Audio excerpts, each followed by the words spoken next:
Juruloroyo tak sanggup kemanten ayah.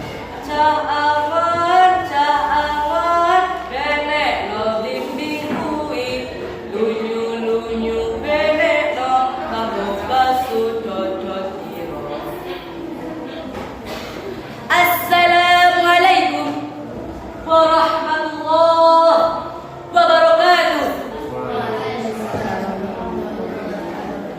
Dewan juri yang saya hormati, apa kabar teman-teman? Sehat? Alhamdulillah. Teman-teman, saya punya lagu nih. Kita nyanyi bersama yuk.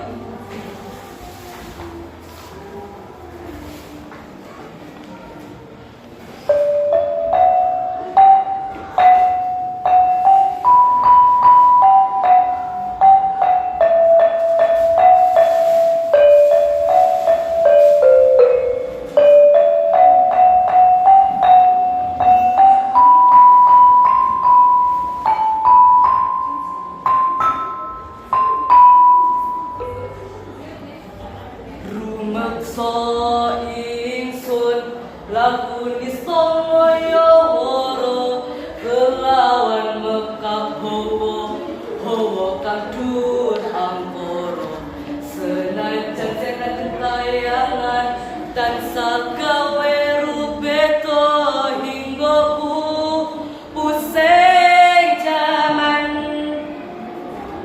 Teman-teman, tahukah Kidung yang kita nyanyikan tadi digunakan Sunan Kalijaga untuk menyebarkan agama Islam di tanah Jawa. Selain kidung tadi, ada loh keteladanan Sunan Kalijaga.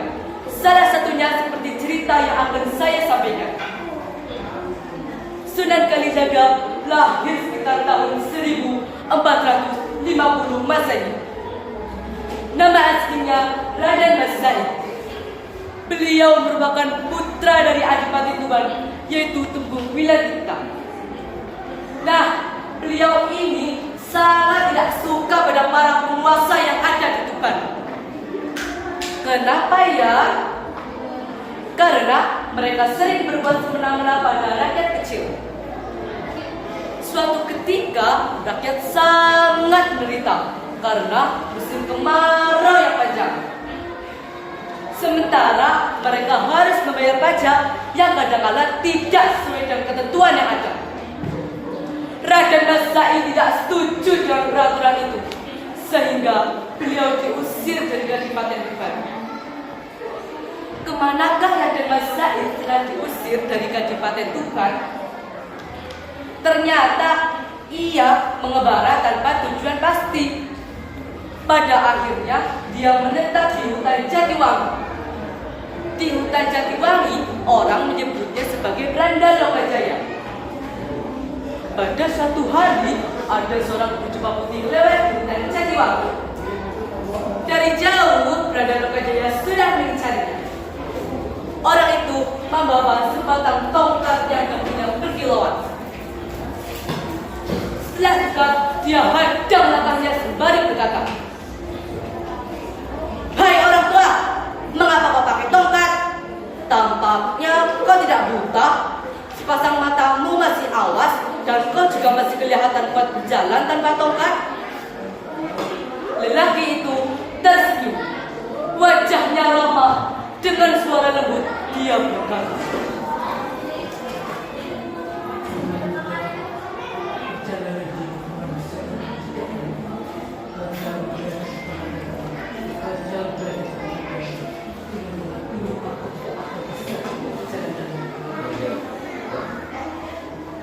"Tapi saat ini hari masih siang. Tanpa tongkat, saya kira kau tidak akan tersesat bila berjalan di hutan ini." Sahut Raden Mas Said. Kembali lelaki berjubah putih itu tersenyum arif.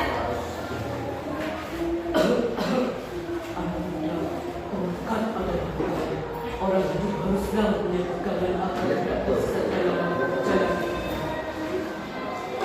Jawaban itu tak menggugah hati Raden Mas Said. Perhatiannya justru tertuju kepada gagang tongkat lelaki berjubah putih itu. Tanpa banyak bicara lagi, dia merebutnya sampai orang berjubah putih itu jatuh tersungkur. Dengan susah payah orang itu bangun. Raden Masaid heran melihat orang itu menangis. Segera diulurkannya kembali tongkat itu. Jangan menangis, ini tongkatmu, kembalikan. Bukan tongkatku yang aku ujar laki itu sembari memperlihatkan beberapa batang rumput yang ada di telapak tangannya.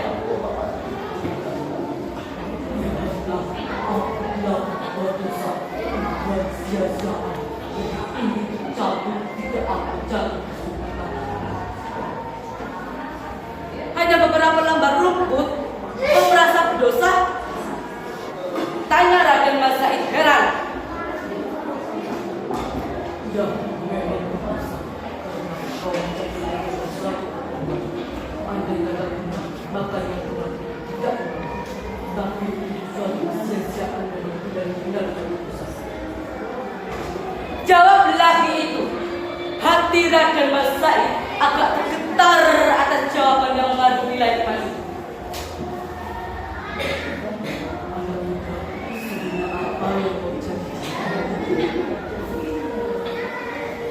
Saya mencintai harta dan akan saya bagikan kepada orang fakir miskin dan penduduk yang menderita.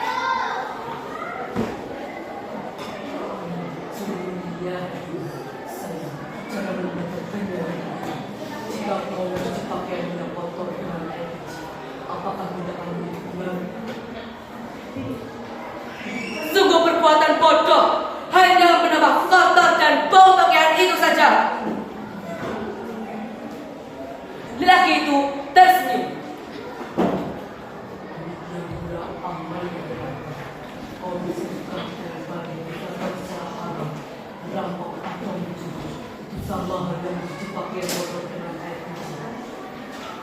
Raden Masaid tercekat. Lelaki itu melanjutkan ucapannya.